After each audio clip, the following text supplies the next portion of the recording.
তীব্র তাপপ্রবাহে পুড়ছে দেশ। আজও দেশের সর্বোচ্চ তাপমাত্রা যশোরে ৪২.৬ ডিগ্রি সেলসিয়াস। রাজশাহী, পাবনা ও টাঙ্গাইল জেলাসহ খুলনা বিভাগের উপর দিয়ে বয়ে যাচ্ছে তীব্র তাপপ্রবাহ। এছাড়া চাঁদপুর ও মৌলভীবাজার জেলাসহ বরিশাল বিভাগের উপর দিয়ে মাঝারি তাপপ্রবাহ বয়ে যাচ্ছে, যা অব্যাহত থাকবে বলে জানিয়েছে আবহাওয়া অধিদপ্তর। বাতাসে জলীয় বাষ্পের কারণে অস্বস্তি বাড়তে পারে বলেও জানানো হয়েছে। তবে প্রয়োজন ছাড়া ঘরের বাইরে না যাওয়ার পরামর্শ দিচ্ছেন চিকিৎসকরা। এদিকে চলমান তাপপ্রবাহে স্কুল কলেজ বন্ধ ঘোষণা করেছে সরকার। খুলবে ২৮ এপ্রিল।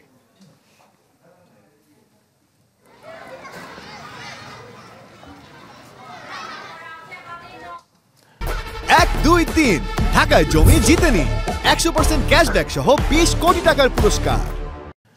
দর্শক, শিরোনামে বলছিলাম যশোরে দেশের সর্বোচ্চ তাপমাত্রা আজকে রয়েছে। সেখানকার জনজীবনের কি খবর সেটি নিয়ে জানাতে আমাদের সাথে যুক্ত হচ্ছেন সহকর্মী তৌহিদুর রহমান। আমরা যাচ্ছি তার কাছে। তৌহিদ। ফারুক, আসলে গত এক সপ্তাহেরও বেশি সময় ধরে যশোর এবং চুয়াডাঙ্গাতে সর্বোচ্চ তাপমাত্রা বিরাজ করছে এবং আজকেও আপনি খবরটি জানিয়েছেন যে আজকে সর্বোচ্চ তাপমাত্রা যশোরে রয়েছে ৪২.৬ ডিগ্রি এবং এতে একেবারে জনজীবনের যে দুর্ভোগ সেটা কিন্তু চরম পর্যায়ে পড়েছে। বিশেষ করে শ্রমজীবী মানুষ, তাদের দুর্ভোগটা একেবারে চরম পর্যায়ে। যারা খুব অযথা কারণে কেউ রাস্তায় সকাল থেকে দেখা যায়নি, কিন্তু শ্রমজীবী মানুষকে ঠিকই বের হতে হয়েছে এবং তারা রাস্তায় বেরিয়েও যেরকম রিক্সা চালক সহ বিভিন্ন মানুষের সাথে আমরা কথা বলেছি, তারা একই কথা বলছেন। তীব্র গরমে থাকতে পারছেন না ঘরে, আবার কাজের তাগিদে বাইরে বের হয়েও তেমন আয় উপার্জন হচ্ছে না। অর্থাৎ তাদের চারিদিকেই, দুই দিক থেকেই তারা বিপদগ্রস্ত। এই অবস্থায় রোগবালাইও কিন্তু প্রচণ্ড মাত্রায় বাড়ছে এবং হাসপাতালে আমি আপনাকে জানিয়ে রাখি যে সংক্রামক ব্যাধির যে ওয়ার্ড, অর্থাৎ ডায়রিয়া ওয়ার্ড বলে যেটা পরিচিত, সেখানে 10 বেডের ডায়রিয়া ওয়ার্ডে আজকে ভর্তি আছে 27 জন, যার মধ্যে 13 জনই ভর্তি হয়েছে গত 24 ঘন্টায়।